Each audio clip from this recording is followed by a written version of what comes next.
Exercise 1.3 का ये रहा चौथा प्रश्न। सिद्ध करें कि नीचे दी गई संख्याएं अपरिमेय है, जिसमें हम लोग 1 2 3 1 2 3 तीन प्रश्नों का सॉल्यूशन करने जा रहे हैं। तो लेते हैं पहला प्रश्न। हमारे पास 6 पर पावर 1/3 है, तो हम इसे उसी तरह विपरीत मानते हैं, यानी अपरिमेय है तो हम इसे परिमेय मानते हैं, यानी इरेशनल नंबर है तो हम रेशनल नंबर मानते हुए इस तरह के प्रश्नों का सॉल्यूशन करते हैं। तो हम यहाँ लिख सकते हैं अपने लैंग्वेज में, यदि संभव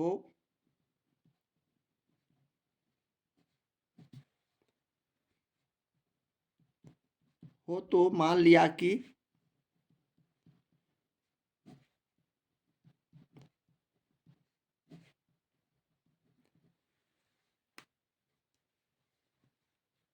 6 पर पावर 1/3 एक परिमेय संख्या है।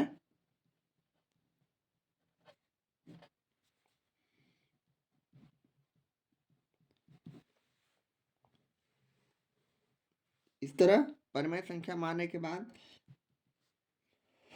हम इसे इस तरह लिख सकते हैं, इसलिए कि परिमेय संख्या p/q के रूप में रहता है। इसे हम लिख सकते हैं जहां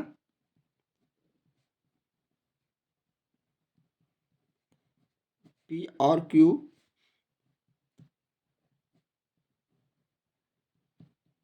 एक पूर्णांक के साथ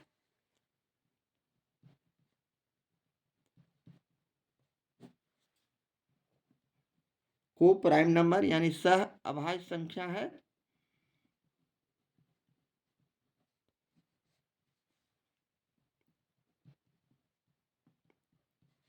तथा q is not equal to 0,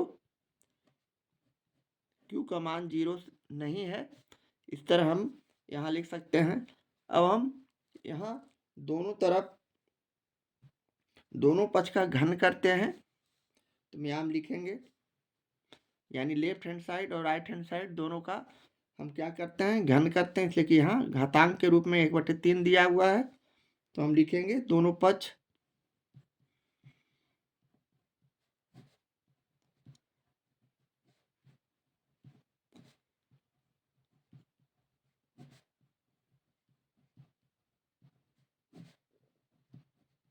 घन करने पर। तो अब हम इसे इस तरह लिख सकते हैं, यानी 6 पर पावर 1/3 पर हमने इस तरह घन किया, बराबर p/q का भी हम इस तरह घन किया। अब इसे आगे घातांक के आधार पर हल करते हैं, तो इसे हम इस तरह भी लिख सकते हैं,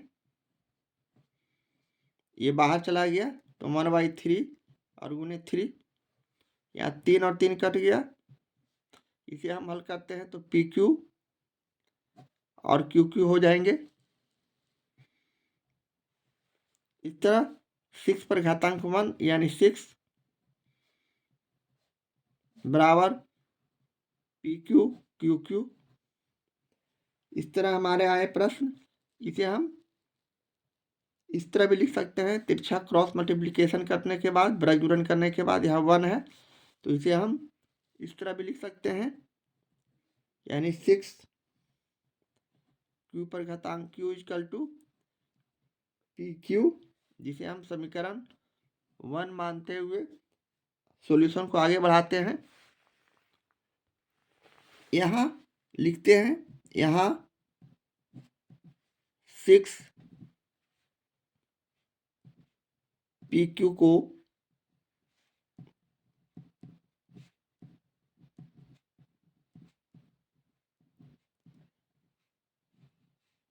विभाजित करता है। अब यहाँ गुना में 6 इंटू QQ है, तो हम यहाँ QQ का मान PQ/6 लिख सकते हैं, तो ये विभाजित करता है, तो यहाँ हम लिख सकते हैं, इसलिए 6 P को भी विभाजित करेगा, P को हम भी उसी तरह विभाजित करेगा, जैसे कि पीछे हम लोग इस तरह का प्रश्न का सॉल्यूशन करते आ रहे हैं।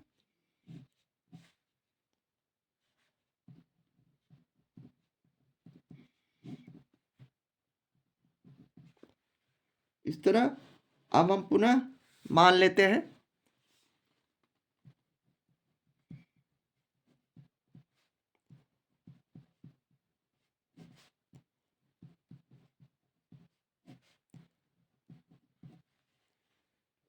P इक्वल टू 6K,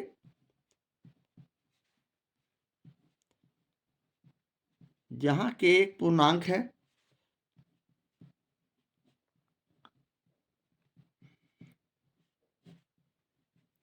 इस तरह के प्रश्नों का सॉल्यूशन हम लोग लैंग्वेज का प्रयोग ज़्यादा करते हैं।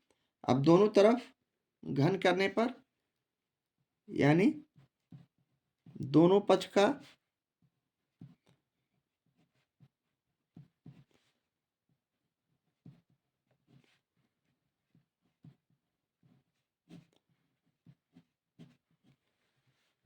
का घन करते हैं तो हमारा रिजल्ट इस तरह हो जाता है, यानी p पर घातांक 3 बराबर 6K पर घातांक 3।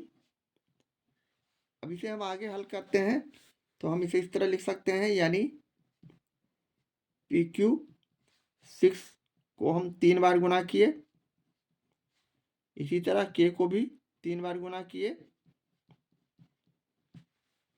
इसे आगे हम अपने कैलकुलेशन को बढ़ाते हैं तो ये PQ और यहाँ 6 को हम यहाँ 3 बार गुना करते हैं तो इसे हम इस तरह भी लिख सकते हैं, 6 गुने 36, 6 36 और गुने K square, K Q 1 2 3 Q है। अब हम समीकरण फर्स्ट से PQ का मान यहाँ रख सकते हैं, जैसा कि हम ऊपर समीकरण फर्स्ट को देखते हैं। यहाँ हमारा समीकरण फर्स्ट है 6Q, PQ का मान यहाँ 6QQ है, तो हम यहाँ इसी चीज़ को PQ का मान 6Q रखते हैं तो यहाँ हो जाएगा 6QQ बराबर 6 गुने 36 इंटू KQ। अब यहाँ से हम ये वैल्यू रखते हैं QQ, इसलिए यहाँ QQ हम निकाल सकते हैं 6 गुने 36 गुने K पर पावर 3 और यहाँ 6 आ जाएगा भाग में, तो यहाँ हम इसे काट दिए तो हमारा संख्या बच गया Q पर घातांक 3 बराबर 36 K पर घातांक 3, इस तरह लिखेंगे। अब यहाँ से हमें यहाँ 6 जो है इसे हम अलग अलग करके भी लिख सकते हैं, यानी QQ इसलिए बराबर 6 गुने 6 KQ, इस तरह भी लिख सकते हैं। अब यहाँ से हम लिख सकते हैं यहाँ 6 QQ को विभाजित करता है,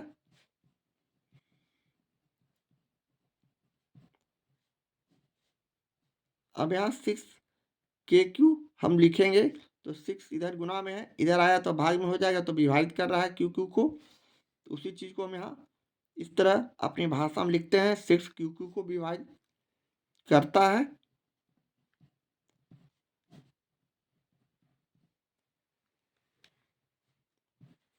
इस तरह हम लिख सकते हैं 6Q को भी विभाजित करेगा।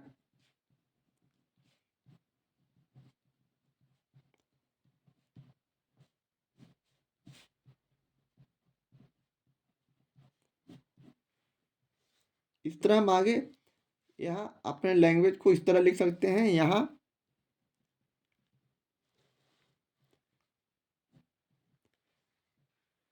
6P और Q दोनों को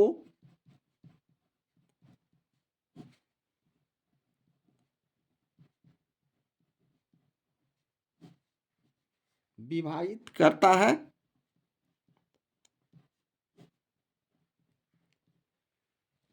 तथा इसका उभयनिष्ठ गुणनखंड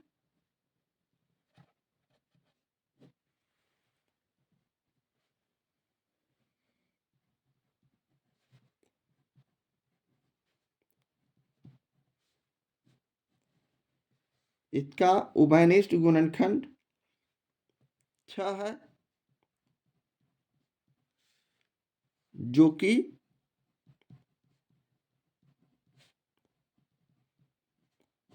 सअभाज्य संख्या को प्राइम नंबर नहीं है, क्योंकि को प्राइम नंबर के लिए महत्तम समावर्तक 1 होना चाहिए। यहाँ हमें 6 आ रहा है, इसलिए हम यहाँ लिख सकते हैं, अतः हमारा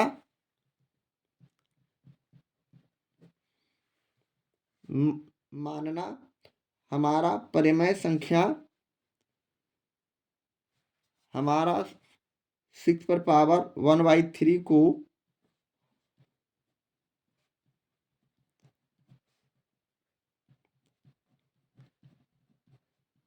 परिमेय संख्या मानना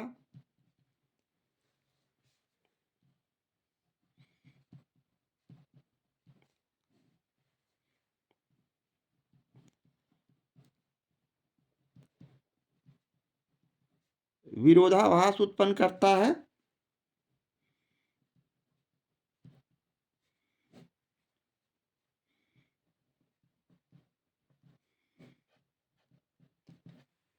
अतः हम कह सकते हैं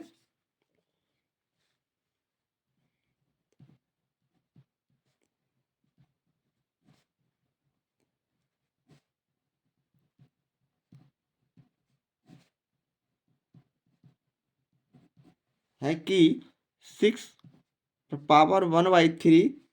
एक इरेशनल नंबर है, एक अपरिमेय संख्या है।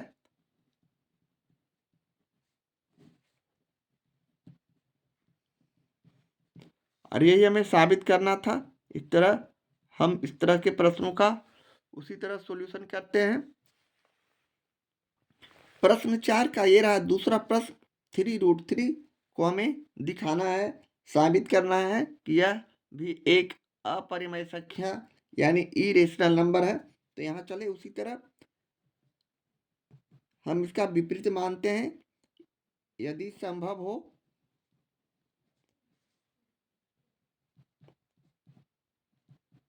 तो मान लिया कि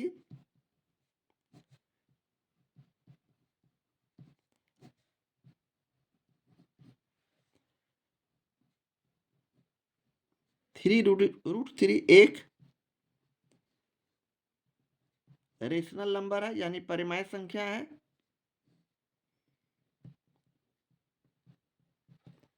तो हम इसे इस तरह लिख सकते हैं, 3√3 बराबर p/q, जहां p और q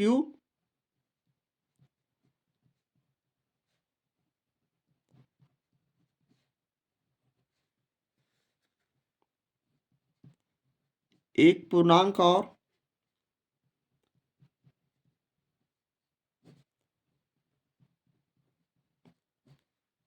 सअभाज्य संख्या है, को प्राइम नंबर है।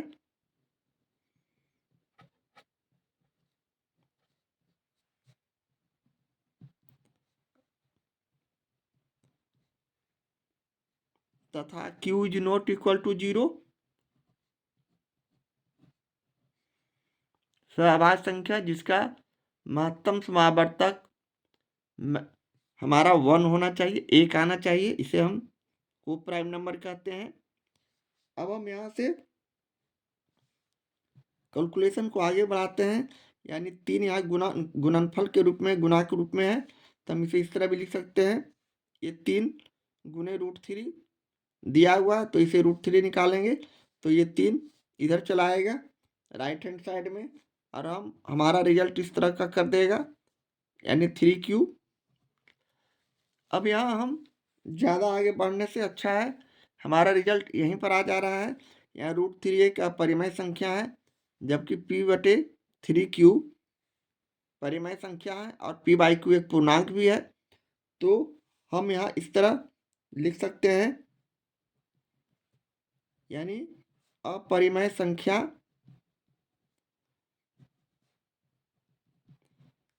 बराबर परिमेय संख्या यहाँ आ रहा है, जो कि हमारे इक्वेशन समीकरण को गलत साबित कर रहा है। इसलिए हम लिख सकते हैं left hand side is not equal to right hand side. इस तरह का एक तरह से हमारा विरोधाभास उत्पन्न हो रहा है। हम अब इसे अपनी भाषा में इसे आगे नीचे लिख देंगे। अतः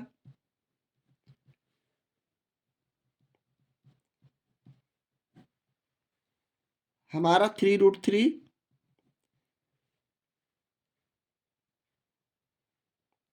को परिमेय संख्या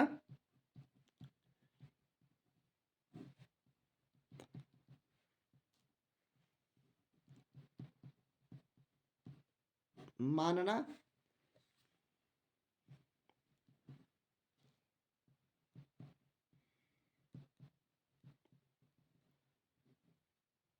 विरोधाभास उत्पन्न करता है।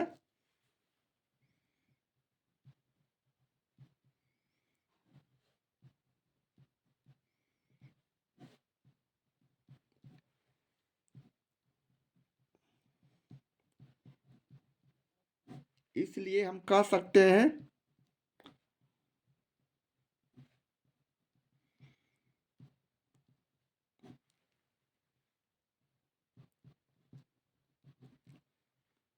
(3√3) एक इरेशनल नंबर है, एक अपरिमेय संख्या है,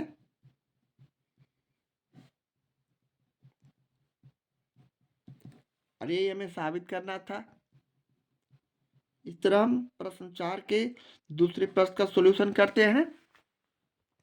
प्रश्न 4 का ये रहा तीसरा प्रश्न। 5√3 को हमें सिद्ध करना है कि यह एक अपरिमेय संख्या है। तो उसी तरह इसे भी हम उल्टा मानते हैं, अपोजिट मानते हैं कि यह एक परिमेय संख्या है। तो यदि संभव हो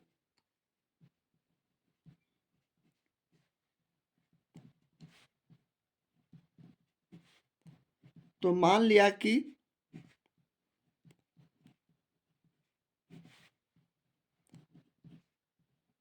(5√3)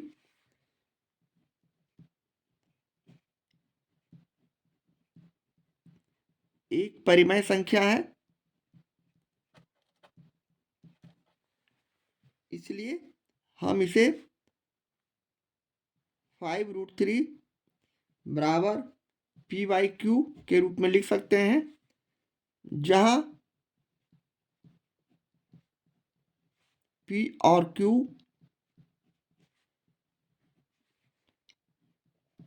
एक पूर्णांक और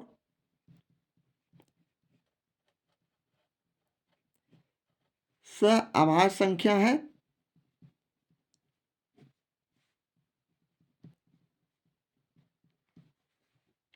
तथा q is not equal to 0, यहाँ सहअभाज्य संख्या यानी वैसी संख्या जिसका महत्तम समावर्तक HCF हाईएस्ट कॉमन फैक्टर 1 रहता है, उसे सहअभाज्य संख्या कहते हैं। इस तरह हम यहाँ से अब अपने कैलकुलेशन को आगे बढ़ाते हुए इस तरह भी लिख सकते हैं।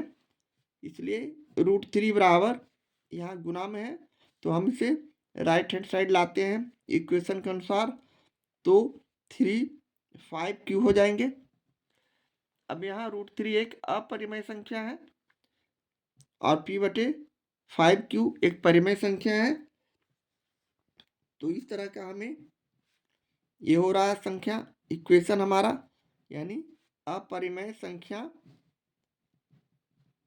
बराबर परिमेय संख्या, जो कि हमारे इक्वेशन को समीकरण को बैलेंस नहीं कर रहा, संतुलित नहीं कर रहा है। इसलिए हम लिख सकते हैं बायां पक्ष बराबर नहीं है, इज नॉट इक्वल टू दायां पक्ष, अतः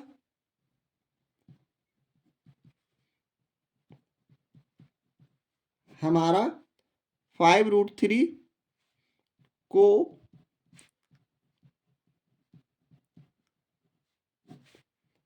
परमेय संख्या मानना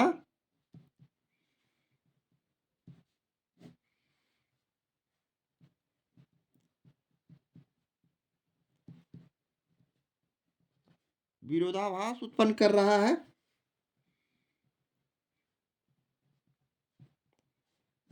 उत्पन्न करता है।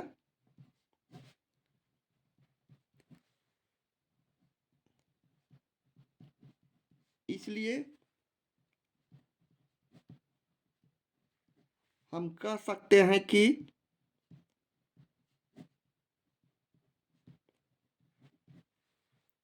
(5√3) एक इरेशनल नंबर यानी अपरिमेय संख्या है।